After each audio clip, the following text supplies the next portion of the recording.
Whether you're lighting candles, telling stories by the fire, going out caroling, think of the medieval minstrel, one of the earliest curators of holiday cheer. Welcome back to my series, The Medieval Job of the Month, and it's December.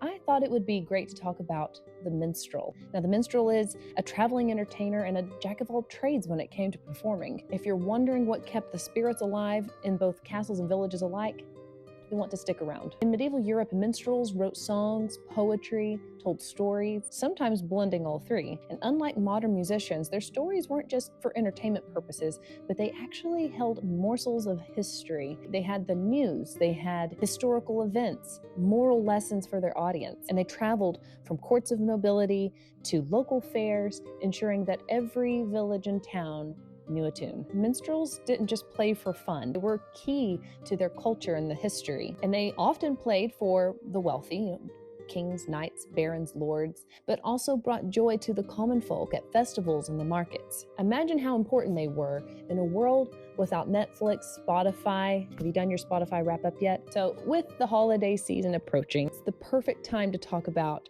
how minstrels also played a critical role in how we celebrate the holidays today. In a show of good faith or show of wealth, kings, lords of the land would grant huge feasts for all the townsfolk, no matter what their social or monetary status was. And they would often hire these minstrels to come and play, tell stories, entertain.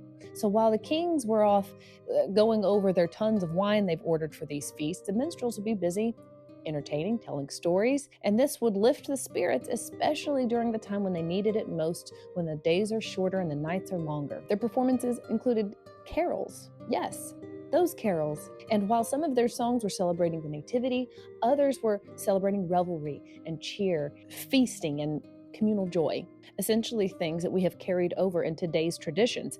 Minstrels were an integral part of today's holiday traditions, singing songs, telling stories by the fire.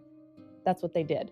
The minstrels of that time may not have been as famous as, say, knights or kings, but their contribution was huge. They connected people through music and preserved important storytelling, and in their own way shaped medieval culture. Some actually recorded their works, and so this gives us a very interesting window into the life of the Middle Ages. So I want to hear from you in the comments. How are you incorporating a little bit of history into your holiday tradition? Thanks so much for watching. And of course, keep an eye out on my socials as I'll continue to share inspiration, information, and facts about the medieval minstrel all throughout the month of December. Merry Christmas and happy holidays.